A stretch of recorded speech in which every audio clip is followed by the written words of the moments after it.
खरं सांगायचं म्हणजे अनेक वर्षांपासूनची ही नाशिक पुणे रेल्वेची मागणी आहे। मागच्या काळामध्ये हा रेल्वेचा मार्ग जेव्हा बदलण्याचा निर्णय केंद्र सरकारकडून झाला, खरं तर ही महारेलची रेल्वे होती, ती नंतर सेंट्रल रेल्वेकडे गेली, म्हणून हा प्रश्न राज्य सरकारशी संबंधित आहे। आणि म्हणून ज्यावेळेस ती सेंट्रल रेल्वेकडे गेली तेव्हा त्याची अलाइनमेंट बदलली। माननीय सीएम साहेबांचा याच्यामध्ये सविस्तर अभ्यास आहे, अनेक वेळा त्यांच्याशी चर्चा झाली आहे। पण ज्या जीएमआरटीचं कारण सांगून माननीय मुख्यमंत्री साहेब की कारण दिलं जातं की बदलावा लागेल ट्रॅक, त्या जीएमआरटीचं माहितीच्या अधिकारात आलेलं आमच्याकडे उत्तर आहे आणि त्याच्यात स्पष्टपणे जीएमआरटीने सांगितले की अशा पद्धतीचं कुठलंही आमच्याकडून टेक्निकली त्यांनी चेकसुद्धा केलेलं नाही। आणि म्हणजे जर त्याची माहिती जीएमआरटीने अजून दिली नाही की आम्हाला हरकत आहे किंवा नाही, तर कशा पद्धतीने त्याचं कारण सांगितलं जातं हा खऱ्या अर्थाने प्रश्न आहे।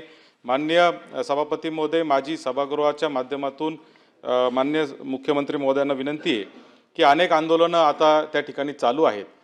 रास्ता रोकोचं, समृद्धीचं रास्ता रोकोचं आंदोलन देखील पुकारलं होतं लोकांनी, परंतु आपण त्याला स्थगित केलं। अनेक आंदोलनं, अनेक कृती समित्या तयार झालेल्या आहेत।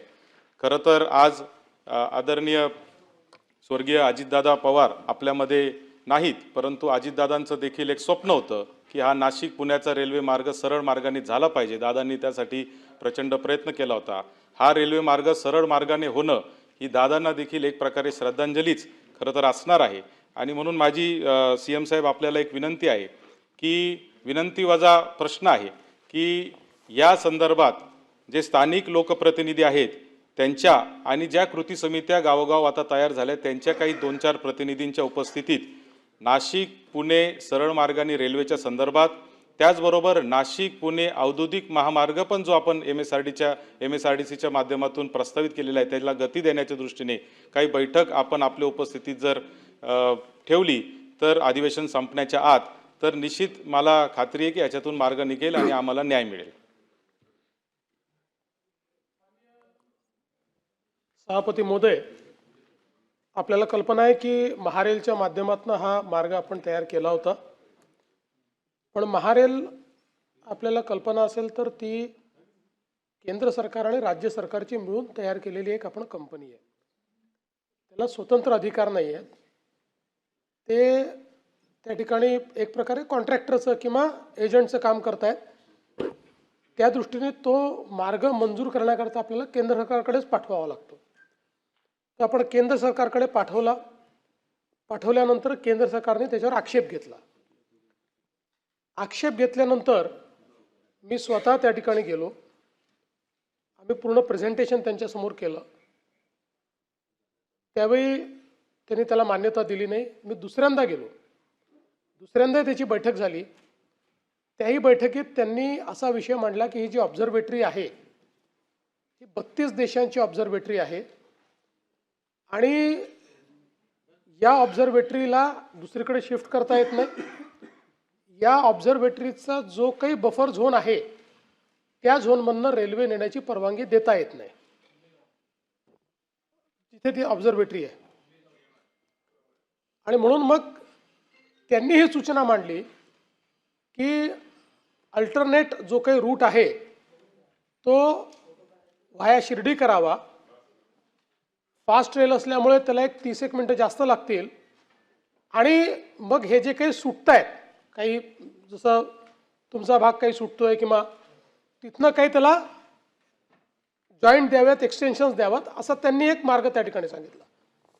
पण साधारणपणे आपल्यापैकी राज्यामध्ये कोणालाही तो काही मार्ग मान्य नव्हता आणि म्हणून हे प्रकरण आता तिथेच थांबलेलं आहे। या बैठकी आपल्यासोबत घेतली तरी त्यातनं काही फार मार्ग निघेल अशी त्याची शक्यता नाही, कारण सेंट्रल गव्हर्नमेंटने, रेल्वे विभागाने स्पष्टपणे लेखी या संदर्भातला निर्णय घेतलाय की या ऑब्झर्वेटरीमुळे करता येत नाही। तथापि याच्यात एक मार्ग निश्चितपणे निघू शकतो की कमीत कमी डेव्हिएशन करून आपण कशा पद्धतीनं म्हणजे ऑब्झर्वेटरीचाही प्रॉब्लेम येऊ नये आणि डेव्हिएशनही कमीत कमी व्हावं या दृष्टीने मी केंद्र सरकारशी चर्चा करून या क्षेत्रातले जे तज्ज्ञ कन्सल्टंट्स आहेत त्यांना अपॉइंट करून घेतो। त्यांना एक 3-4 महिन्याचा वेळ देऊ आणि त्यांना सांगू की तुम्ही एकदा ऑब्झर्वेटरीचा बफर झोन, त्याचे काय प्रॉब्लेम्स आहेत, या सगळ्या गोष्टीचा विचार करून जो नियरेस्ट मार्ग आहे, डेव्हिएट न करता आणि विशेषतः जी महत्त्वाची गावं आहेत ही गावं कशी कव्हर करता येतील अशा पद्धतीनं तुम्ही त्याच्या संदर्भात एक त्याची आखणी जी आहे ती आम्हाला करून द्या आणि मला वाटतं ती आखणी आल्यानंतरच आपण ते करू. एक गोष्ट आपण लक्षात घेतली पाहिजे की राज्य सरकारची भूमिका काही तुमच्या कोणापेक्षा वेगळी नाही आहे. उलट त्या भूमिकेवर मी 2 बैठका घेऊन आलो आहे. पण ज्यावेळेस ही भूमिका त्यांनी स्पष्टपणे मांडली की 32 देशाची ऑब्झर्वेटरी असल्यामुळे आम्हाला त्याचे नियम पाळावेच लागतील, तर त्याच्यावर आता उत्तर आपल्याकडे नाही आहे आणि म्हणून यातनं काही ना काही टेक्निकल उत्तर एखाद्या एक्सपर्टने दिल्याशिवाय हे पुढे जाऊ शकणार नाही. म्हणून मला असं वाटतं मी स्वतः रेल्वे मंत्र्यांशी बोलून यातले जे कोणी मोस्ट टेक्निकल अशा प्रकारचे कन्सल्टंट्स असतील त्यांना अपॉइंट करून घेऊ आणि त्यांच्याकडनं त्या संदर्भातला एक रिपोर्ट आपण घेऊ. प्रश्न क्रमांक 3. महोदयांनी अतिशय सविस्तर उत्तर दिलेलं आहे आणि त्यांचा त्या विषयाचा अभ्यास आहे, त्यामुळे त्यांना माहिती पण आहे. विनंती एकच आहे की सभागृहाच्या माध्यमातून आपण जे आता सांगितलं ही जर एक बैठक घेऊन जर आपण लोकांना आपल्या उपस्थितीत सांगितलं तर लोकांमध्ये एक विश्वास निर्माण होईल. कारण आज जे आहे ते असंतोषाचं वातावरण तयार झालेलं आहे. तर एक छोटीशी बैठक आपण आपल्या उपस्थितीत घ्यावी. बैठक घ्यायला मला काही हरकत नाही, घेऊया आपण ती. पण या सभागृहात सांगितलं की अख्ख्या महाराष्ट्राला समजतं, कोणाला वेगळं सांगायची गरज पडत नाही.